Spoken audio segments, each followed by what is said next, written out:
Terima kasih atas kebaikan sahabatku yang sudah subscribe. Kami doakan semoga selalu mendapatkan keberkahan dan sehat selalu. Amin. Di Korea banyak keluarga miskin yang tinggal di kos-kosan bawah tanah. Letak jambannya juga aneh. Demi wifi tetangga, dua bersaudara ini duduk di dekat jamban. Perilaku mereka seperti parasit. Keluarga mereka hanya bekerja serabutan, yaitu melipat kotak pizza. Penghasilan mereka sangat kecil. Saat ada penyemprotan hama dari pemerintah, Kiwo ingin menutup jendela, tapi ayahnya melarangnya. Sekalian juga supaya rumah kita bersih. Sekeluarga batuk-batuk demi obat serangga gratis. Nyawa taruhannya, tapi masih ada yang lebih parah. Setelah bersusah payah, akhirnya mereka gajian. Mereka makan malam bersama. Tapi, sangat melihat keluar, ada satu pria yang melepas celana, dan mau pipis di sana. Kijung minta ayahnya mengusirnya.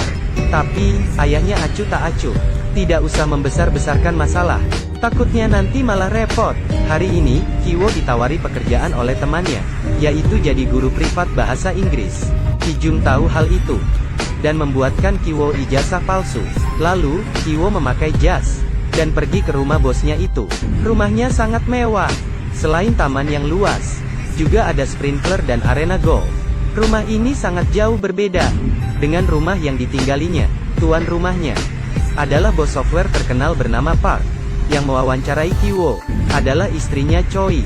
Choi bilang, kalau ia ingin melihat cara Kiwo mengajar, baru akan mempekerjakannya. Pasti kamu mengira Kiwo tidak bisa mengajar karena latar belakangnya. Siapa sangka, Kiwo sangat hebat. Saat mengajar, tiba-tiba ia memegang tangan putrinya. Choi kaget dan menegakkan badannya.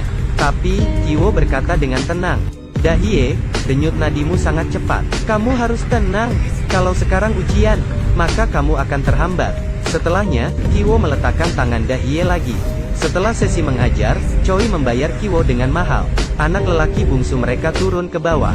Ia tampak sangat nakal dan kurang ajar. Tapi, Choi bilang kalau anak lelakinya itu punya bakat seni. Ia kesulitan mencari guru seni, karena tidak ada yang betah. Kiwo punya ide, yang merekomendasikan adiknya, Kijung. Kiwo membual, dan bilang kalau Kijung adalah lulusan luar negeri, dan juga sering mengajar anak-anak. Choi sangat tertarik. Esoknya, Kijung datang wawancara. Berbekal pengetahuan di internet, Kijung bilang kalau gambar putra Choi memperlihatkan perasaannya yang sesungguhnya kesepian. Hal ini membuat Choi sangat sedih. Ia merasa putranya butuh guru. Kiwo lebih parah lagi. Ia merayu Dahye dan menciumnya. Setelah mengajar putra Choi, Dasong Park pulang dari kantor. Ia menyuruh supir mengantar Kijung pulang. Di mobil, Kijung sengaja melepas celana dalamnya. Park menemukannya dan menyuruh Choi memecat supirnya itu. Kijung lalu merekomendasikan supir kepada Choi. Benar saja, itu ayahnya. Supaya ayahnya sukses wawancara, mereka pergi ke showroom mobil dan mencoba mobil mewah yang serupa dengan mobil Park untuk jaga-jaga. Benar saja, saat hari wawancara, Kim menyetir dengan stabil. Bahkan, kopi di tangan Park tidak tumpah setitik pun. Kim pun lolos wawancara dan menjadi supir pribadi Park. Sekarang, di rumah Park hanya sisa satu posisi, yaitu pembantu wanita. Bibi ini sudah bekerja di rumah Park bertahun-tahun. Pasti sangat sulit untuk mengusirnya. Tapi, Dahye memberitahu Kiwo kalau bibinya alergi persik. Jadi, Kiwo dan Kijung mengumpulkan serbuk persik. Saat bibi sedang sibuk, Kijung menaburkannya, sehingga bibi batuk-batuk. Setelah itu, Kim meletakkan tisu yang dilumuri saus cabai ke tong sampah. Choi khawatir bibi menderita TBC, dan langsung memecatnya. Kim lalu merekomendasikan istrinya, Chung. Akhirnya, mereka sekeluarga bekerja di keluarga Park, tapi berpura-pura tak saling kenal. Benar-benar parasit sejati. Tak lama, keluarga Park pergi berkemah untuk merayakan ultah putranya. Rumah itu kosong. Parasit mulai kurang ajar. Mereka menikmati semua fasilitas dan berleha-leha di rumah. Mereka sekeluarga makan bersama sambil tertawa cekikikan, seperti seolah-olah mereka pemilik rumah. Mereka tidur di kasur empuk dan berendam di bak mandi mahal. Tapi, kebahagiaan tak berlangsung lama. Bunyi bel di pintu merusak semuanya. Ternyata, itu adalah bibi yang dipecat. Ia bilang kalau lupa mengambil barang. Chung mempersilakannya masuk. Chung kaget saat Bibi membuka pintu rahasia, dan memanggil suaminya sambil berlari turun. Choi mengikutinya, dan menemukan ruang rahasia. Ternyata, suami Bibi bersembunyi di sini, karena terlilit utang. Ia sudah di sini 4 tahun. Nasib Bibi sama dengan mereka. Mereka hidup susah dan tertekan. Tapi, Chung tak kasihan, dan malah mengancam akan lapor polisi. Belum sempat menelepon polisi, keluarga Park yang bersembunyi di balik pintu, terpeleset dan jatuh ke bawah.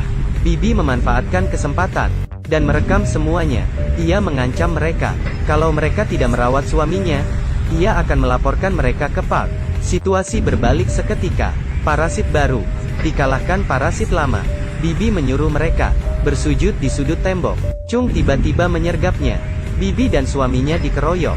Saat Kiwo merebut ponsel dan mau menghapus videonya, tiba-tiba telepon rumah berdering. Ternyata Choi. Karena hujan lebat, mereka batal berkemah. Ia hampir sampai rumah. Kim dan Kiwo segera mengikat Bibi dan suaminya. Chung segera membersihkan rumah.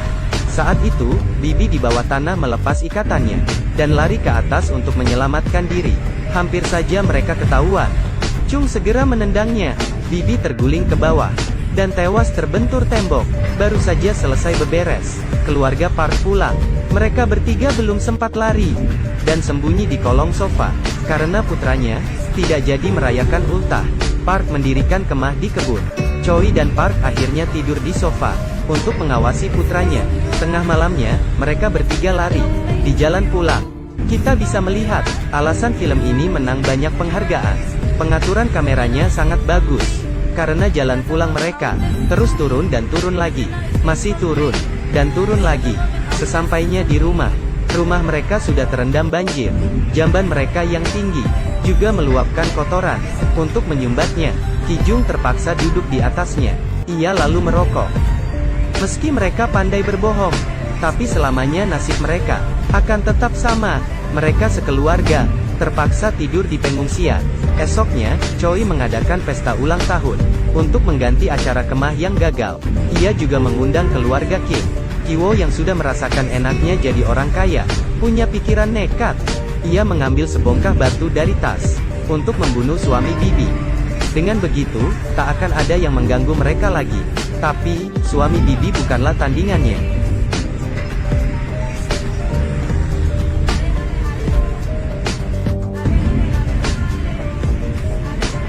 Suami Bibi mengambil pisau, dan menikam dada Kijung.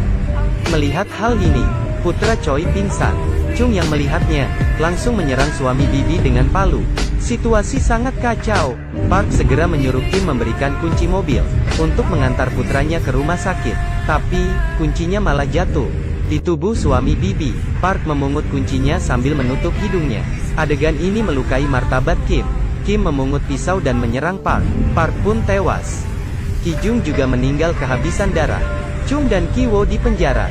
Kim menggantikan posisi suami Bibi, untuk menghindari hukuman, dan menjadi parasit baru. Akhirnya, Kiwo bermimpi. Ia lulus universitas, dan membeli rumah Park, dan menjemput ayahnya menuju kebebasan. Film Parasite ini memberitahu kita, supaya jangan jadi orang malas. Keluarga ini kalau bisa memanfaatkan potensinya, dan berusaha dengan keras, pasti bisa memperbaiki nasib. Apakah kamu sekarang sudah menyiapkan rencana masa depan?